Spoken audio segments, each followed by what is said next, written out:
नमस्कार, मैं हूं अर्पित और आप देख रहे हैं द पैम्फलेट। डब्ल्यूएचओ विगत कुछ समय से भारतीय दवा उद्योग को लेकर कुछ ज़्यादा ही सक्रिय नजर आ रहा है। पिछले कुछ समय में ऐसे कई मामले सामने आए हैं जब भारतीय फार्मा उद्योग की छवि को खराब करने के लिए मीडिया ट्रायल्स किए गए हैं। डब्ल्यूएचओ ने एक बार फिर से एक भारतीय दवा कंपनी पर सवालिया निशान लगाया है। द पैम्फलेट इस मामले की पूरी सच्चाई आपके सामने लेकर आ रहा है। एक ताज़ा रिपोर्ट में डब्ल्यूएचओ ने पंजाब के मोहाली में स्थित क्यूपी फार्मा द्वारा निर्मित गायफेनेसिन सिरप को विषाक्त बताया है। डब्ल्यूएचओ ने कहा है कि क्यूपी फार्मा द्वारा निर्मित यह दवाई मार्शल आइलैंड्स और माइक्रोनेशिया देश में मिली है और इसमें दो रसायनों डाईएथिलीन ग्लाइकॉल और एथिलीन ग्लाइकॉल की मात्रा मानक से अधिक है, जिस कारण से यह सिरप विषाक्त है और सिरप के सेवन से गंभीर बीमारियां हो सकती हैं। इस सिरप की जांच ऑस्ट्रेलिया के थ्योरोपैटिक गुड्स एडमिनिस्ट्रेशन ने की है। डब्ल्यूएचओ ने यह भी कहा है कि इस दवा के विषय में अभी तक कोई भी स्पष्टीकरण न ही निर्माता क्यूपी फार्मा केम और न ही कोई स्पष्टीकरण इस दवा के मार्केटर ट्रिलियम फार्मास्यूटिकल से उसे मिला है। डब्ल्यूएचओ इससे पहले अक्टूबर 2022 में एक ऐसा ही दावा एक अन्य भारतीय दवा निर्माता मेडन फार्मा के खिलाफ कर चुका है। इसमें बताया गया था कि मेडन द्वारा निर्मित दवा से अफ्रीकी देश गाम्बिया में लगभग 70 बच्चों की मृत्यु हुई, जबकि बाद में गाम्बिया के राष्ट्राध्यक्ष ने ही इन मौतों के पीछे दवाई नहीं बल्कि एक बीमारी AKI यानी एक्यूट किडनी इंजरी का हाथ बताया था। क्यूपी फार्मा वाले मामले में डब्ल्यूएचओ के दावे के उलट दवा बनाने वाली इस कंपनी क्यूपी फार्मा के MD सुधीर पाठक ने द पैम्फलेट से बातचीत में कहा है कि जिन देशों में यह दवाई मिली है वहां उनके द्वारा इन्हें भेजा ही नहीं गया था कि इस माल को कंबोडियन जो पर्सन है जो वहां पर उसने पता नहीं कैसे Micronesia country Republic of Micronesia and Marshall Island और ऑस्ट्रेलिया वहां ले जाके इस माल को बेचा, जबकि टोटल माल 18,336 बोतल था ओनली। कंपनी के MD सुधीर पाठक के अनुसार इस दवाई की 18,336 बोतलें, जिनका बैच नंबर SL 429 था, वर्ष 2020 में साउथ ईस्ट एशिया के देश कंबोडिया भेजी गई थी। मैंने एक माल जीजी सिरप बैच नंबर SL 429 बना के कंबोडिया एक्सपोर्ट किया था, जिसके लिए मैंने कंबोडिया गवर्नमेंट के परमिशन ली थी और इंडिया गवर्नमेंट से ली थी कंबोडिया एक्सपोर्ट करने के लिए। हमने वो माल कंबोडिया में ले जाके बेचा था।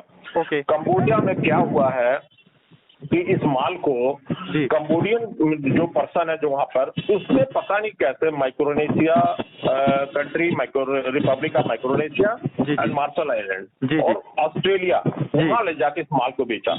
उनके अनुसार इन देशों में ऑस्ट्रेलियन फेडरल ड्रग एडमिनिस्ट्रेशन के स्टैंडर्ड्स लागू होते हैं और उनकी कंपनियों के पास उन स्टैंडर्ड्स की दवा बनाने की मंजूरी नहीं है, ना ही उनका प्लांट्स उनसे अप्रूव्ड है। ऐसे में वह अपनी दवाइयां इन देशों में बेच ही नहीं सकते।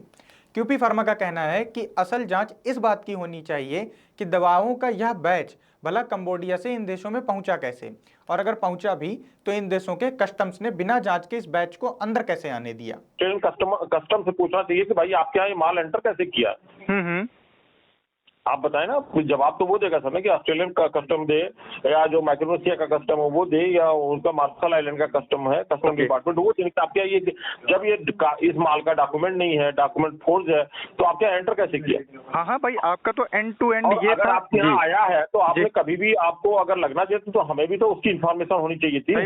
आगे उनका कहना है कि इस मामले में दवा निर्माता को आखिर सूचित क्यों नहीं किया गया, और अगर इन सब चीजों की जांच नहीं हुई तो भला उनकी कंपनी के खिलाफ पूरा चिट्ठा निकालकर क्यों रख दिया गया। कंपनी के MD सुधीर पाठक का यह भी कहना है कि यह संभव है कि कंबोडिया से इन देशों को दवा ट्रांसपोर्ट करते समय मानकों का ध्यान न रखा गया हो। उनका कहना है कि संभवतः जिन कंटेनर के रास्ते इनकी शिपिंग की गई उनका तापमान ज़्यादा हो जाता है, जबकि इस दवाई को ज़्यादा से ज़्यादा 25 डिग्री सेल्सियस के तापमान में रखा जाना चाहिए। पैम्फलेट से बातचीत के दौरान क्यूपी फार्मा ने यह भी कहा कि वह लगातार वर्ष 1997 से देश के अंदर दवा निर्माण का काम कर रहे हैं और 25 वर्षों में उनकी गुणवत्ता पर कोई भी प्रश्न नहीं उठा है। उनका दावा है कि अगर उनकी दवाओं की गुणवत्ता में कोई कमी निकाल दे तो वह फैक्ट्री पर ताला डाल देंगे। मैं तो आपको बोल रहा हूँ ना सर, आप तो मीडिया के हो, तो आप तो एक मिनट आप मेरे ड्रग ऑफिस फोन करके पता कर सकते हो, आप किसी से पता कर सकते हो कि हमारा 25 सालों में कभी हमारा एक सैंपल भी अगर फेल हुआ तो फैक्ट्री को ताला लगा दूं मैं। पिछले लगभग 8 माह के भीतर यह तीसरा ऐसा मौका है जब डब्ल्यूएचओ ने भारतीय दवा निर्माताओं के खिलाफ ऐसी चेतावनी जारी की है। इससे पहले गाम्बिया वाले प्रकरण में भी मामले की पूरी जांच द पैम्फलेट ने आपके सामने रखी थी। चेतावनी जारी करने और भारतीय दवा कंपनी की गुणवत्ता पर सवाल उठाने के बाद भी डब्ल्यूएचओ ने कई जानकारियां भारत सरकार के साथ साझा नहीं की थी। भारत विश्व में जेनरिक दवाओं का सबसे बड़ा निर्माता है और जेनरिक दवाएं पश्चिमी दवा कंपनियों की दवाओं से सस्ती होती हैं। इसलिए लगातार कई बार पश्चिमी दवा कंपनियां भारतीय दवा क्षेत्र के खिलाफ दुष्प्रचार करती आई हैं। मिनिस्ट्री ऑफ कॉमर्स के एक आंकड़े के अनुसार वर्ष 2022-23 में भारत ने 2 लाख करोड़ रुपए से अधिक की दवाएं निर्यात की हैं, भारत के दवा बाजार का आकार वर्ष 2021 में 41 बिलियन डॉलर था, जो कि वर्ष 2030 तक 130 बिलियन डॉलर हो जाने का अनुमान है। अमेरिका और यूरोप के बाजारों में भारत की दवाइयों की अच्छी खासी मांग है, जिसके कारण इन महंगी दवा बेचने वाली कंपनियों को फर्क पड़ता है।